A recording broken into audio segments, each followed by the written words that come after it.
Hello everyone. তো আজকে আমি একটা নতুন রেসিপি একটা ট্রাই করছি। সেটা হলো পায়েস, চালের পায়েস, সেটা আবার আম দিয়ে। ঠিক আছে, এই প্রথমবারই আমি করছি, কেমন হবে সেটা তো জানাবোই। তার আগে একটু দেখে নিই কী কী লাগছে সেটা বানাতে।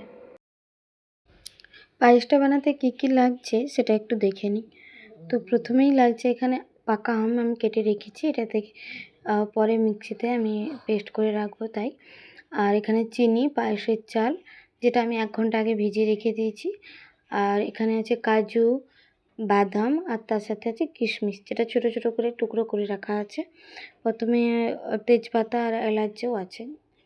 তো এখানে আমি প্রথমে দিয়ে দিলাম একটু জল দিয়ে, মানে কম জল দিয়ে, তার ভেতরে জলটা ফুটে উঠলে আমি চালটা দিয়ে দিয়েছিলাম। তো চালটা দেওয়ার পরে চালটা কিছুটা সেদ্ধ হয়ে যাওয়ার পরে আমি কিন্তু এখানে দুধটা দিয়ে দিয়েছি। মানে যতটা সেদ্ধ আর বাকি আছে সেটা কিন্তু এই দুধেই হবে। পায়েসের চাল কিন্তু শুধু দুধ দিয়ে করলে টেস্ট অনেক ভালো আসে। মানে ওই 100 গ্রাম যদি চাল হয় তাতে 1 লিটার দুধ এরকমভাবে দিলে। তো এখানে আমি দুধটা দেওয়ার পরে চিনিও দিয়ে দিয়েছি। তো পায়েসের চাল সেটা যদি দুধেই সিদ্ধ করা হয় তার কিন্তু টেস্টটা খুব ভালো আসে, খুব আছে। আর আমি এখানে 1 কাপ মতন চাল নিয়েছি, আর তাতে 500 গ্রাম দুধ দিয়েছি। তো দেখা যাক কেমন টেস্ট হয়। তো এটা পায়েসটা বসিয়ে দিয়ে না অনেকক্ষণ ধরে নাড়তে হবে, কেননা নিচে লেগে যেতে পারে। আর যদি না বেশিক্ষণ নাড়তে পারা যায় তখন একটু গ্যাসের আঁচটা কমিয়ে রাখলেই কিন্তু ধীরে ধীরে ওটা হতে থাকবে। তো এতে আমি বাদামগুলো যে দেবো সেগুলোকে আমি ঘিয়ে ভেজে নিয়েছিলাম, কেননা বাদাম এমনি দিলেও একরকম টেস্ট লাগে, সেটাকে আবার ঘিয়ে ভেজে নিলে না আর একরকম টেস্ট লাগে, আমি দেখেছি এটা। তো সেই জন্য আমি কিন্তু এটাকে ঘিয়ে ভেজে নিয়েছিলাম। পায়েস আমি এমনি অনেকবার করেছি, কিন্তু আম দিয়ে আমি আজকে প্রথম পায়েস বানালাম। তো আমি একটা রেসিপি দেখলাম যেখানে আম দিয়ে পায়েস বানাচ্ছিল। তো আমিও ভাবলাম যে এখন তো আমের সিজন প্রায় শেষ হতে চায়, সেই জন্য কিন্তু আমি এখানে মানে ভাবলাম আমের পায়েসটাও বানিয়ে দেখি কেমন টেস্ট হয়। তো বানিয়েছিলাম, খেতে খারাপ লাগলো না, ভালোই লাগলো। তো এখানে এই পায়েসটা হয়ে এসছে, তাতে আমি ভাজা বাদামটা দিয়ে দেখলাম যতটা পাতলা আছে না ওটা ঠান্ডা হয়ে গেলে কিছুটা বসে যাবে। এলাচ গুঁড়োও দিয়েছিলাম উপর থেকে, দিয়ে ঢাকা দিয়ে রেখে দিয়েছিলাম।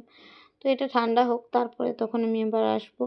এতে মানে গরম অবস্থাতে না পায়েসে কোনোদিনও ওই আমের পিউরিটা মেশানো যাবে না, তাতে পায়েসটা কেটে যেতে পারে, মানে খারাপ হয়ে যেতে পারে। তো সেই জন্য কিন্তু আমরা গরম অবস্থাতে আমটা মেশাবো। পায়েসটা তো হয়ে গেছে, পায়েসটা যেহেতু গরম আছে সেই জন্য কিন্তু আম দিতে পারবো না। আম দিলে পায়েসটা কেটে যাবে, মানে দুধের পায়েস তো কেটে যেতে পারে। সেই জন্য আগে পায়েসটা ঠান্ডা হবে, তারপরে এতে আমি পাকা আমের যে পেস্টটা সেটা মিক্স করব।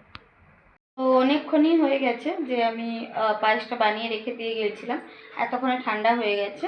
তো সেই জন্য আমি এবারে আমটা যে বেটে রেখেছিলাম, মানে আমের যে পিউরিটা, সেটা আমি কিন্তু এবারে ওতে দিয়ে দেবো, পায়েসের মধ্যে দিয়ে দেবো।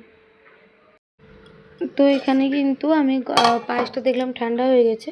এইবার আমি যে পেস্টটা আমি সেটা মিশিয়ে দেবো। মিশিয়ে দিয়ে ভালোভাবে এটা একসাথে নেড়ে নেব, মানে হাতা দিয়ে ভালোভাবে মিশিয়ে নেব আমটা আর পায়েসটার মধ্যেই।